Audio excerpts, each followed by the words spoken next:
And as I talked about in the tutorial I just did on the tools and whatnot, when I was talking about cutting your metal out, your back plate, that yeah, you can use shears, but it will distort the back plate because it's just naturally what it does. Such as making these curly cues, right? I mean, if this is distorted, this is going to be distorted. And that's why you use your jeweler's saw instead of metal shears. Now, if it's a bigger piece of metal and maybe a much thicker gauge, it won't matter. Or after the fact, after you have the bezel on there and you just want to cut the excess off, then use your shears. But for this part where you still have to be mindful of having that flat, or as flat as it can be, use the jeweler's saw. And also in other tutorials I talked about having something to catch your silver dust. I don't know if you can see it. It's quite a bit in there, and I've only done one other ring because, you know, that's money. And I've talked about this before. You know, you save it. That's all dust in this little container. And if you ever get around to sending it to a refinery or whatever, it all adds up. Or you can do some decorative stuff with the dust from it and all that. But I usually put this little pan with some aluminum foil underneath my bench pin so that it'll catch the dust. And then I'm going to use my jeweler's saw. I think this is a number 3.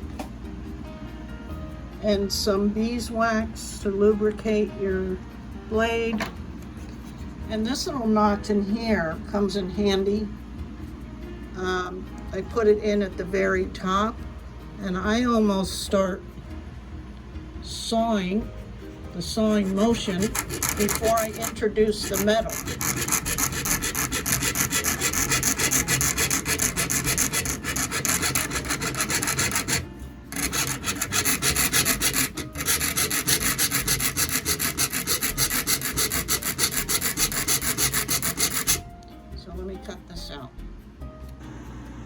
Okay, so this is through, I went through 1, 2, 3, 4, 5 of the wheels. And you can see that those seams are all blended. Yay, I'm getting better. It's so nice to be able to see some progress. So the bezel connection seam, I can't see it at all.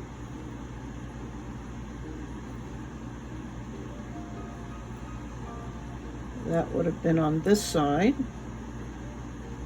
So that's good. And then the seam that connects the bezel to the back plate is totally invisible. So yay! So now I'm going to choose the wire for the ring shank itself. And I think I'm gonna go with just a plain one. The one I used on this one is just plain, and it was the 11 gauge half round. And I have no idea on the pricing of this stuff because this was some of the items that were gifted to me by that couple that retired, and prices have gone up. But just so you know, you can jot down the item number even, and it's half round sterling silver 11 gauge, meaning that it's half of a full round wire, right? It makes it more comfortable because one side's flat. I think that's the one I'm going to use. This one was a much bigger gauge. This was an 8 gauge half round, and I ended up texturing it. It didn't come textured, but again, it's half round, so it's flat on the back, making it more comfortable for rings. And yeah, I just annealed this, meaning I heated it up to relax the wire, and then I used my metal stamping tools and just stamped a pattern in it, not very deep because I didn't want to, you know, distort the actual wire itself. So I think that'll be too big for this one. I don't think it's, you know, I'm not going to texture it. So I think, and then this is a 12 gauge that I had bought off of Amazon, actually. So yeah, you can get just a foot of it, and it came from Craft Wire USA. So again, it's a legit jewelry supply company, even though you get it off of Amazon. Not everything is from China. And it was half round, half hard. And it's just a tad smaller, because the higher the number, how's that work? The higher the number, the smaller the wire. So you can see the difference between an 11 and a 12. And then, of course, a huge difference to an 8. Right? Huge difference. So I think I'm going to go with the 11. And there's a couple different ways that people do the ring shanks. So like on this agate that I did, I just attached or connected, because you can still see where it was connected. So I just did the wire and soldered it closed, and then filed a flat surface on this part of the ring shank to give this a little place to sit, the bezel. But this one, I did not solder it closed, and then just filed the tops of those. This is, I think, the preferred way. And then same thing, this one, I didn't solder it closed. So that's one step you can skip. And that's what I'm going to do on this one. And there's a calculation for figuring out, like if you're making rings certain sizes, and like for business or custom order or whatever, you can figure out like what the standard like size 6 would be in millimeters, and then you multiply it and blah blah blah, and then multiply it by pi and come up with the millimeters. And whew, I'm not great with math, so I admittedly avoid that, so to speak. I would definitely use it if I was doing a custom ring, but when I'm just making rings, playing, I try to get them as close to my comfortable size on this hand, which is about a 7, 6 3/4, 7, so that I can wear it on this finger. I can wear it on my middle finger on this hand. So I just kind of shoot for them. But if you're doing it for business, of course, you want to be more exact. I just really took the wire and wrapped it around a mandrel and overlapped it a little bit. And I recently watched a gal, I think she's called, her tutorial, her YouTube channel and her company name is branded and wild, I think. She said her recommendation was, say you're going for approximate size 7, go one size smaller because you can always stretch it out a little bit. So I'm shooting for a 7, and because this is that poor mandrel I beat the hell out of, and you can't even read barely where the numbers are, so I marked it. And anyway, I'm gonna shoot for something close to a 7, so I'm going at a 6, right? So just getting an approximate, and then I'll mark it, and I'm going to use my jeweler saw to cut it, so I don't have to worry about it being, you know, distorted at all. And then I just put it on the mandrel and just kind of with the mallet, rawhide mallet, just kind of shape it, right? Because you can upsize it a little bit with just using a mandrel and a mallet. So that right now is just a little, it's about a 6.5, so that'll be perfect. In fact, I may even try and get it a little closer, because I typically will end up inadvertently stretching it anyway. Okay. So there's the ring shank. Now to get this flattened, I'll show you the next cool little tool. And this was also gifted to me by that couple, because when I looked at these, I was shocked.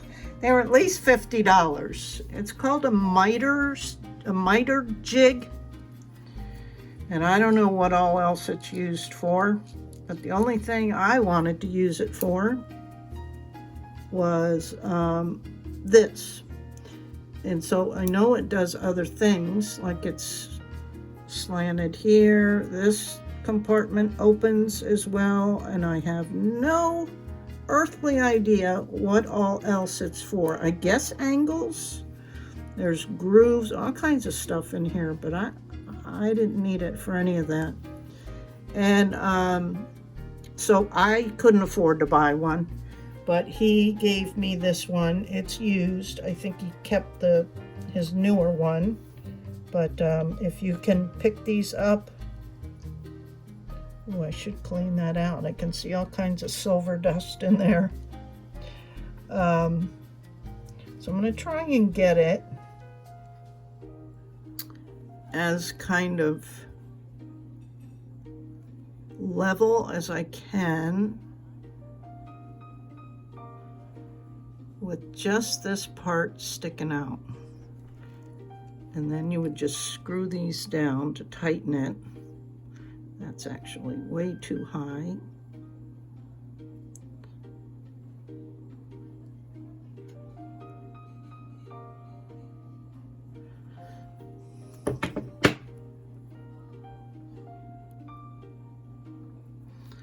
Want to kind of make it, you know, as level as I can, so that I don't sand off more on one side than I do another. So let's see if I can do this again. It's a little tricky.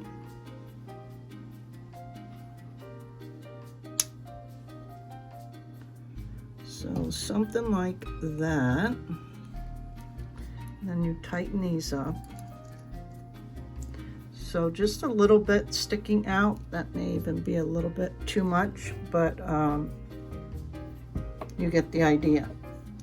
And then you take your hand file. Let me put my hand on my hand file. And this is why your bench pin does come in pretty handy for lots of different things, because I can set this down, because this is sticking out the bottom, so you can't really set it on a flat surface, but I'll sit it in that little groove. And let me get my little bin to catch the excess silver dust and place underneath there. And then you just file gently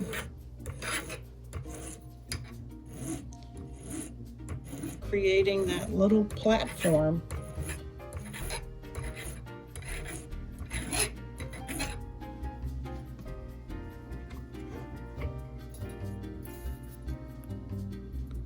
Right?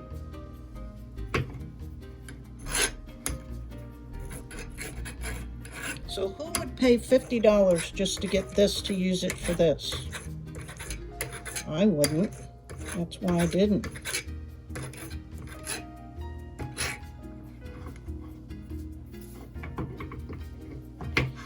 Make sure I'm getting equal both sides. And with these kinds of files, you're supposed to just really go in one direction. You're not supposed to go back and forth. You'll see people that it looks like maybe they're going back and forth, but they're so proficient that they're applying pressure going up and then not applying pressure when they come back, and you know, so they're talented. Okay, that looks pretty good to me. Whoops. Oh, that screw fell out, or this thingy.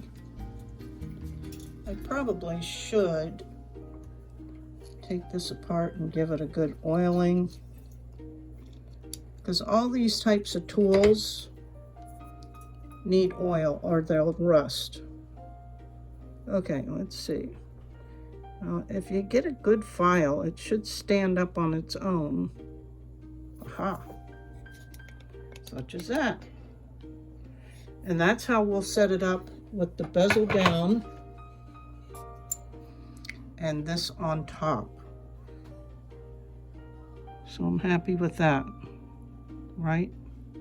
Okay, I'll be back. The other thing that's been helping me quite a bit, as I saw in somebody else's tutorial, that they mark a line, 2 lines actually, one vertically and one horizontally, that marks the exact spot. I find it difficult to do that with something so small. I'm not quite sure how they did that, but I've been giving it my best guess as to the center. And I'll just mark it that way. And if I can at least see a center, even if it's just eyeballing, I've been doing better with that. Right? Because this, I can almost see through it a little bit, and I can see that mark through there, so that helps. Oh, look at that. And this is brand new for me, figuring this out and doing better with this, because I was really struggling and decided I couldn't make rings, but I'm getting better. Okay, let me get this set up to solder and I'll be back. Whew, man, if you only knew, and maybe some of you do, you spend more time setting this sucker up in the right position and making sure everything is centered and right where you want it, and hope the connection is good, and then don't breathe, because you might knock it out of where you just had it. And the first time I used this tool, I forget the name of it. It's called a ring tweezer, maybe a ring holder tweezer, ring shank tweezer or something. I put this too tight, and as soon as the heat got on it, it collapsed. So it's you know, I didn't know, and I thought the tighter the better, that would hold everything together, right? But no, once that metal is hot, it's very vulnerable. So yeah, it's just to kind of support it. It's barely holding things in place. But I messed with all of my crosslock tweezers and couldn't get it to, you know, stand up. I'd get it stood up and then think that needs to move just a fraction of a millimeter here or there, and it'd all fall to pieces. But anyway, I'm happy with that.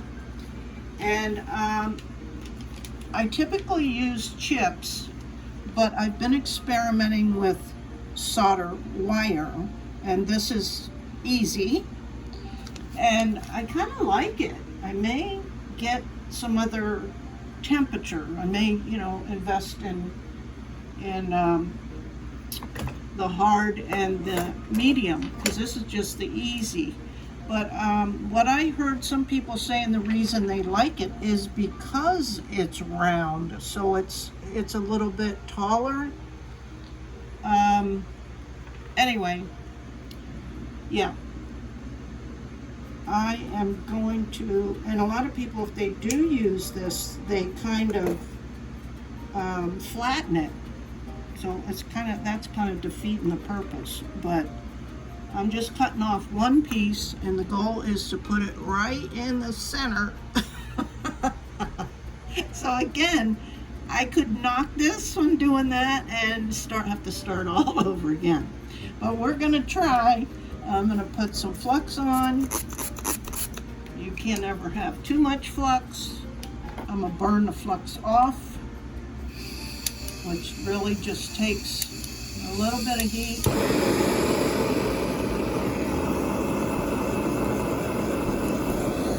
Just to get it to not bubble anymore. Okay? Then I'm going to take that little piece of round wire and carefully put it right in the middle. And here we go. Fingers crossed.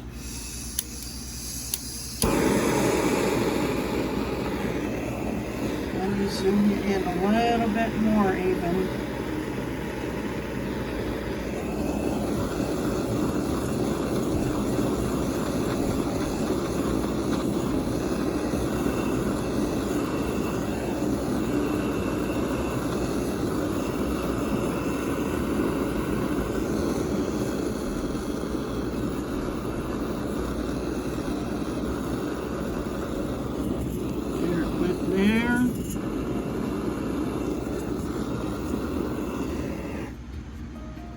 And let's hope for the best. And unfortunately, it's crooked. You see what I mean? It looked good all set up, but it came out cockeyed. So I'm gonna have to reheat this and try to do it again. And I haven't had much luck with just repositioning it when the solder liquefies.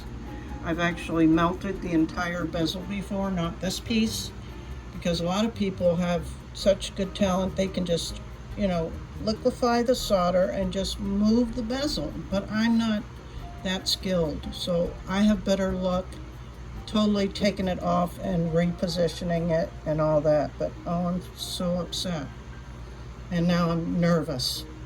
So let me get this set up and try and get the shank off. Well, you guys get to see the good, the bad, and the ugly, don't you? Okay, I'm just trying to make sure I don't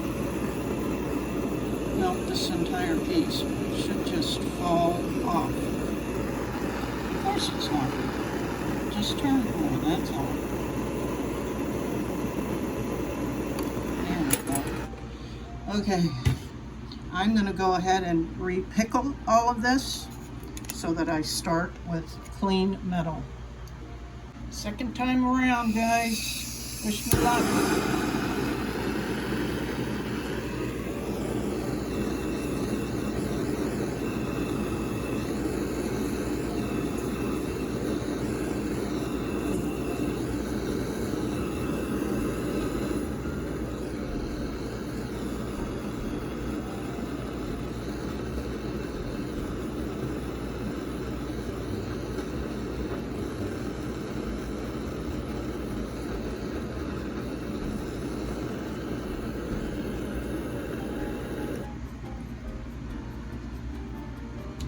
Did you see how it melted up on this side?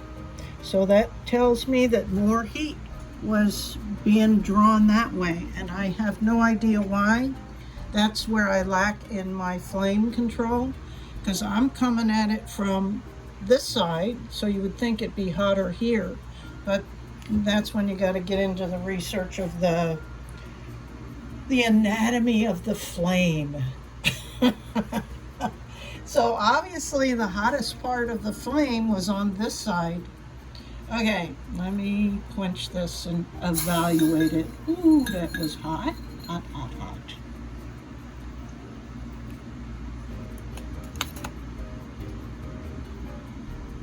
It looks better, but it looks a little cockeyed still. And I don't really get it. Don't really get it. Right? See what I mean? But you know what? I'm not going to fuss with it. Maybe it's just the ring band is slightly, I don't know. I do not know.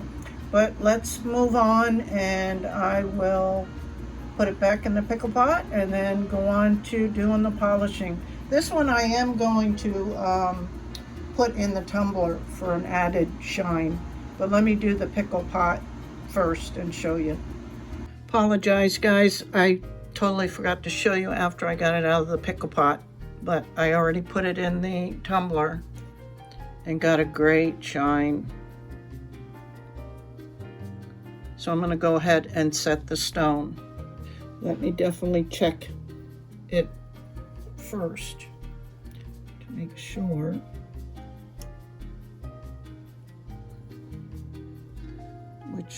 Which direction this goes.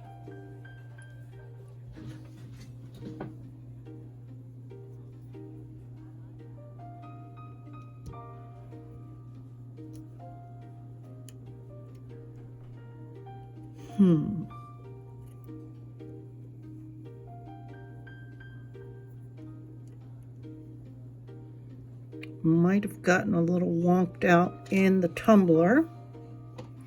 So let me just use my burnishing tool to kind of open it up a little bit.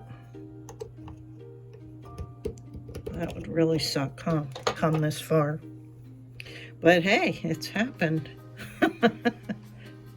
Let's see. Okay, that's much better.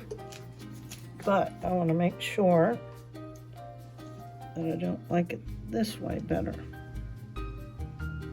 Nope, I think it's the other way.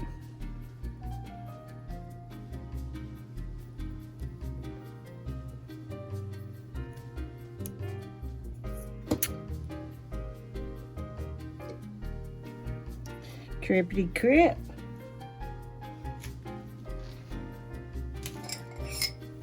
See, the floss came out and I didn't mean for it to come out. Oops.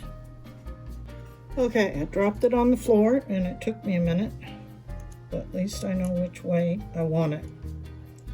And it fits. Oops. And because of these points, we want to start at the point, from my understanding.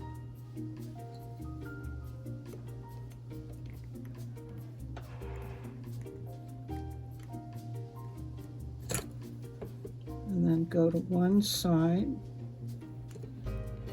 and then the other. And then back around, do the same thing.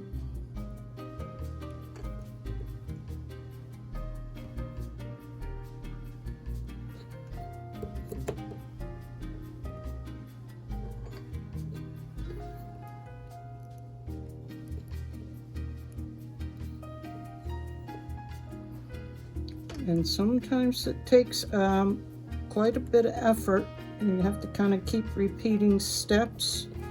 You see how everything looks like it's kind of buckling? But believe it or not, usually you can get that all worked out. So let me keep working on this and I'll be back. Okay, I think that's kind of how it's supposed to be. These that look like they couldn't possibly stay in there. I mean, it's in there. It's not coming out. That's for sure. All I need to do, I think, is just polish up these ends or these edges a little bit, because I did do a lot of burnishing to make sure that that was as close a fit as possible. So I'm going to, it's cute. I'm going to go ahead and try polishing those edges up a little bit and see how that comes out, and I'll be back. Okay, guys, I think it's good.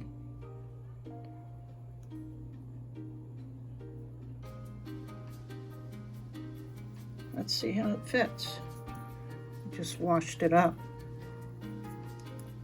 because I used the silicone wheel and just went around the edges.